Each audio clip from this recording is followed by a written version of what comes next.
Hello बच्चों, let's read the question. The question is a cubical region of space is filled with some uniform electric and magnetic fields. An electron enter the cube across one of its phases with velocity v. Electron जो है वो enter कर रहा है किसी velocity v से इसके phase से and a positron enters by opposite phase with velocity minus v.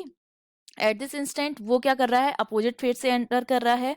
ठीक है, तो हमें चार ऑप्शन गिवन है और आपको बताना है कि चारों ऑप्शंस में से कौन सा ऑप्शन करेक्ट होगा और कौन सा ऑप्शन करेक्ट नहीं होगा. तो सबसे पहले हम देख लेते हैं सिचुएशन हमें क्या दे रखी है. सिचुएशन कुछ ऐसी है, हमारे पास क्या है, एक क्यूबिकल रीजन है. ये मैंने एक क्यूबिकल रीजन ले लिया है. इसमें हमने मान लिया मैग्नेटिक फील्ड भी है और इलेक्ट्रिक फील्ड भी है. तो मैग्नेटिक फील्ड हमने मान लिया इनसाइड द प्लेन है. ठीक है, ये हमने मान लिया magnetic field inside the plane है. और जो इलेक्ट्रिक फील्ड है वो हमने मान लिया कुछ इस तरह से है. ये इलेक्ट्रिक फील्ड की डायरेक्शन है. ठीक है, इसके अंदर इलेक्ट्रिक फील्ड भी है और मैग्नेटिक फील्ड भी है.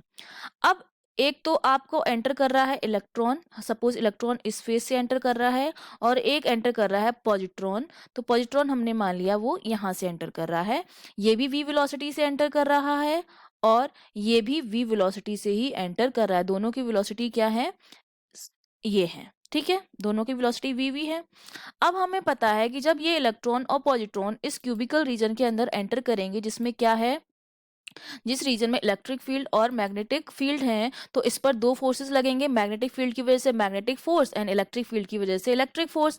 अब हमें पता है कि इलेक्ट्रॉन पर जो फोर्स लगेगा, क्योंकि ये नेगेटिव चार्ज है, तो इस पर लगने वाला जो इलेक्ट्रिक फोर्स होगा वो होगा opposite the direction of field, मतलब इस डायरेक्शन में लगेगा electric field F E.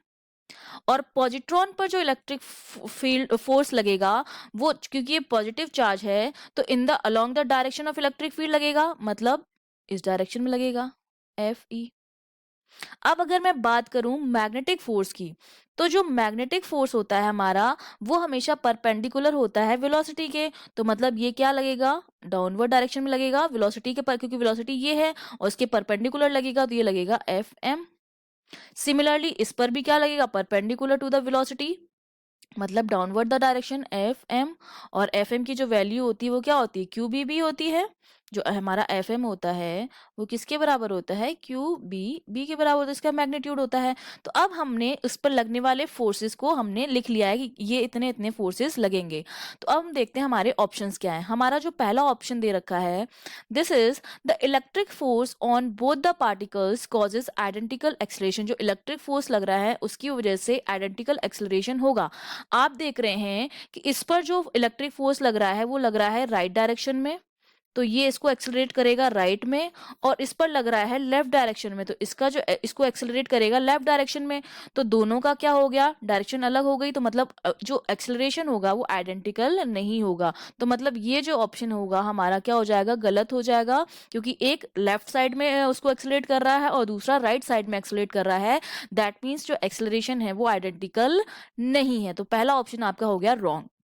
Now the second option में आपसे क्या कह रहा है, सेकेंड ऑप्शन में ये कह रहा है the magnetic force on both the particles cause equal acceleration. Magnetic force की वजह से जो एक्सेलरेशन होगा वो इक्वल एक्सेलरेशन होगा. तो आप देखिए इस पर जो मैग्नेटिक फोर्स है वो भी डाउनवर्ड डायरेक्शन में है, इस पर जो मैग्नेटिक फोर्स है वो भी डाउनवर्ड डायरेक्शन में है. दैट मीन्स दोनों ही क्या करेंगे, डाउनवर्ड डायरेक्शन में ही क्या होगा, एक्सेलरेशन होगा दोनों का. तो इसकी वजह से जो एक्सेलरेशन होगा वो क्या होगा, इक्वल एक्सेलरेशन होगा. तो मतलब जो बी वाला ऑप्शन है आपका वो बिल्कुल करेक्ट ऑप्शन है, क्योंकि दोनों पर ही जो मैग्नेटिक फोर्स लग रहा है वो डाउनवर्ड डायरेक्शन में लग रहा है.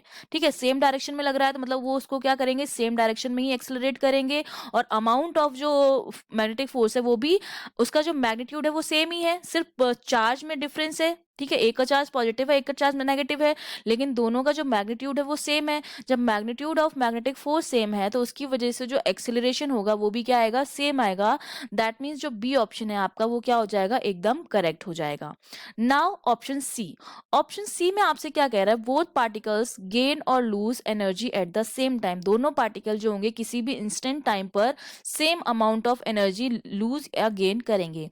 अब हमको ये पता है कि इन दोनों फोर्सेस की वजह से क्या हो रहा है, जो वेलोसिटी है, एक पर लग रहा है फोर्स इस तरफ, एक पर लग रहा है फोर्स इस तरफ, तो हमारी जो काइनेटिक एनर्जी होती है that is equals to half mv²। Time में जो चेंज आ रहा है काइनेटिक एनर्जी में वो क्या है, डेल्टा के ही है, तो वो भी क्या रहेगा, सेम रहेगा, क्योंकि काइनेटिक एनर्जी हमारी डिपेंड किस पर कर रही है, वेलोसिटी पर कर रही है।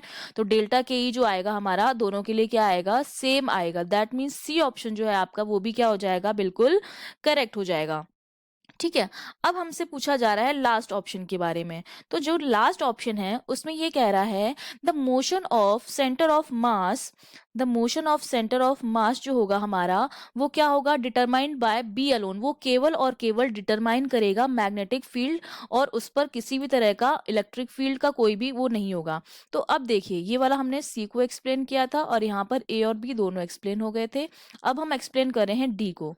तो हमें पता है कि एक इलेक्ट्रॉन है, एक पॉजिट्रॉन है यहाँ पर, ठीक है। तो दोनों का जो सेंटर ऑफ मास होगा वो कहीं यहाँ पर होगा, ठीक है।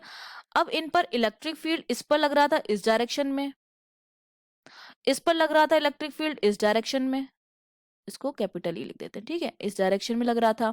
दोनों क्या थे, अपोजिट डायरेक्शन में, तो इनका तो जो नेट आएगा वो तो क्या हो जाएगा, कैंसिल आउट हो जाएगा, क्योंकि दोनों का मैग्नीट्यूड जो आएगा वो सेम आएगा, क्यू ई, तो ये तो कैंसिल आउट हो जाएंगे। और जो फोर्स लगेगा, जो मेन एक की वजह से एफ एम लग रहा था इलेक्ट्रॉन पर, और पॉजिट्रॉन पे भी क्या लग रहा था, एफ एम ही लग रहा था। तो जो नेट फोर्स आएगा हमारे पास सेंटर ऑफ मास पर वो क्या आएगा, 2 FM आएगा, जो किसकी वजह से है, केवल और केवल मैग्नेटिक फील्ड की वजह से, क्योंकि इलेक्ट्रिक फील्ड की वजह से जो फोर्सेस लग रहे हैं वो तो एक दूसरे को कैंसिल आउट कर रहे हैं, क्योंकि वो मैग्नीट्यूड में सेम है, डायरेक्शन में अपोजिट है, तो कैंसिल आउट हो जाएंगे। तो जो नेट फोर्स लगेगा सेंटर ऑफ मास पर वो केवल केवल किसकी वजह से लगेगा, मैग्नेटिक फील्ड की वजह से लगेगा। दैट मीन्स जो डी ऑप्शन है आपका वो भी बिल्कुल करेक्ट ऑप्शन है। So we have 3 correct option, that is B, C and D. Okay, I hope you understood well. All the best.